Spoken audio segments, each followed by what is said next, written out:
Другата тема е малко по-неприятна. Съжалявам, че трябва да я засегна, но съм длъжен, защото бях нападнат. Меглена Кунева, един от кандидат за президентите, се обърна в едно телевизионно предаване към ТВ7 и каза, че ТВ7 е поръчкова, че обслужва БСП и ГЕРБ, което само по себе си е постижение. Една медия, ако може да обслужва и власт и опозиция, това е висша еквилибристика, но това е друга тема. С други думи, че изпълнява поръчки, че няма пускат, че има цензура, че няма достъп, няма отразяват. Казвайки това за ТВ7, го казва и за мен. Значи Милко Шлуков е поръчков, значи предаването ни е поръчково, не я пускаме. Ако ме попитате, добре, що не я поканите, ви отговарям. Поканих я. Вчера извъннах лично на нея, познаваме се, разбира се, казах, заповядайте, тя каза, нещо, май няма да мога.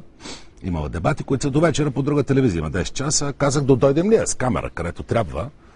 Не се обадиха повече. Затова си позволявам, и разбира се, пак е добре дошла в студиото, когато пожелая, да отговоря на тази обида. За мен е обида, чувствам се лично засегнат. Когато кажа, че ТВ7 е поръчкова, значи аз работя по поръчка също. А не работя по поръчка. Не съм работил по поръчка, когато съм лежал в затвора, докато тя беше снаха на Промов и работеше, ще ви кажа къде е работила. Не съм работил по поръчка, като обикаляхме улиците и правихме СДС, опозицията и сваляхме БКП, докато тя си работеше и пак ще ви кажа какво е правила. Не съм работил по поръчка, когато съм правил политика тези 20 години, сигурно съм единствения политик, вече водещ, който все още живее на квартира в София. Но понеже става дума за свободата на словото, това е важно, дами и господа. Важно е, когато гледате едно предаване, знаете дали защитава свободното слово или не. Дали има цензура или не. Госпожа Меглена Кунева от 1988 година до 90-та работи в Комитета за правата на човека, организиран от ЦК на БКП. Тя работи в, това го казва Велко Вълканов, една статия в Стандарт, който беше един от хората в комитета. И това, което ме дразни е, че политиците по някой път мислят, че сме си излюпили от яйца в инкубатор. Че нямаме спомен, току-що сме се появили на този свет в последния дъжд. Какво е било преди, няма значение. Могат да си пренапишат биографиите, могат да направят каквото искат за себе си, защото ние, българските зрители и избиратели, сме глупави и имаме амнезия. Не, помните къде е работил, а пък аз помня много добре този комитет.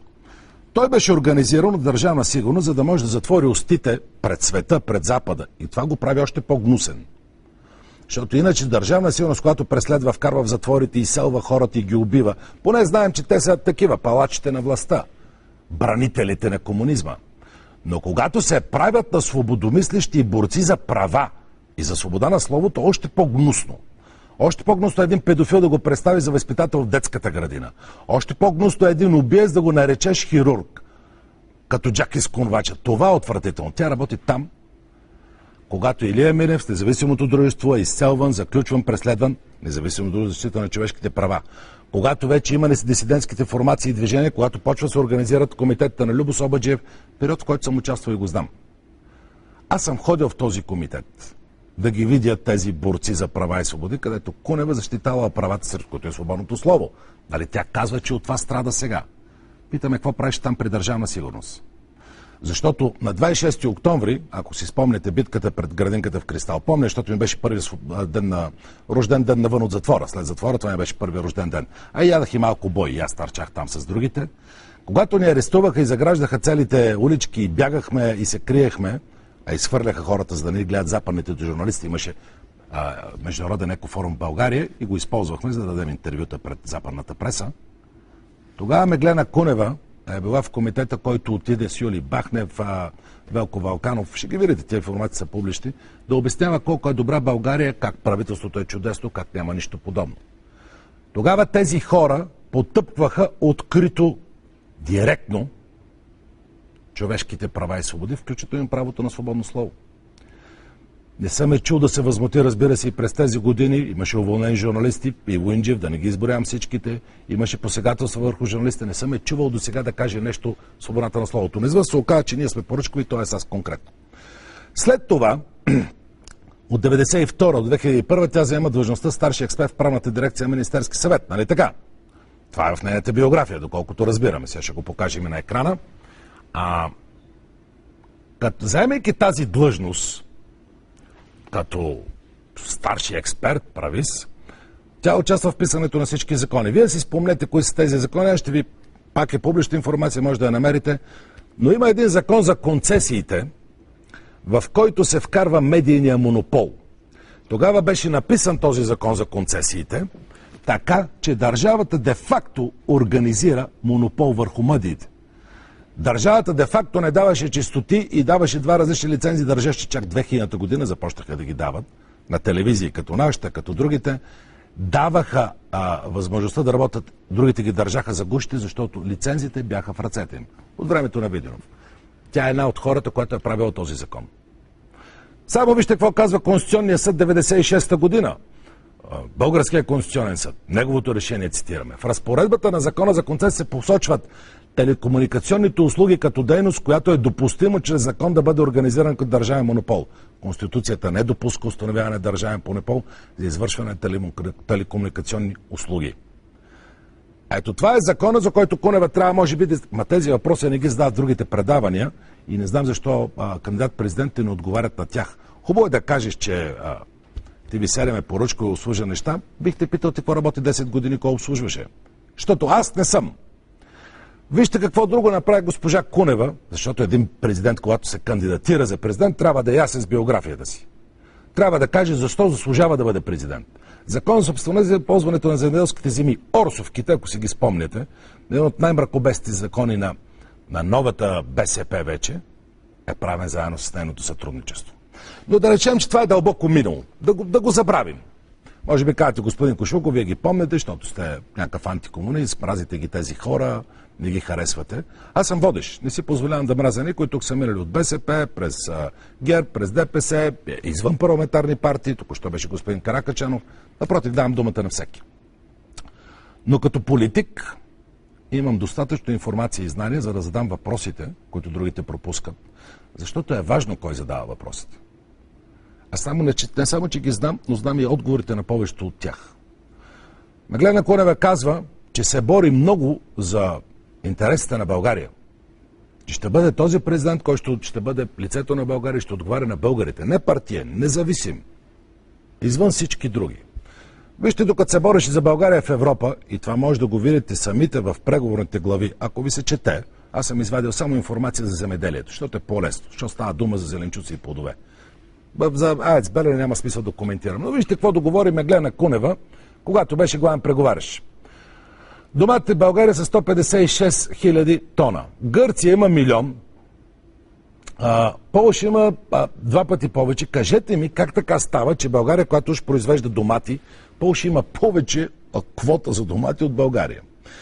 Но ще кажете, може би пък в Полша са разработили, правят повече домати, Меглена Кунева е подписала реалните неща. Квоти за крушите. България пропуска да договори квота за производство на круши. Гърция в същото момент има 5155 тона, Испания 35 199 тона.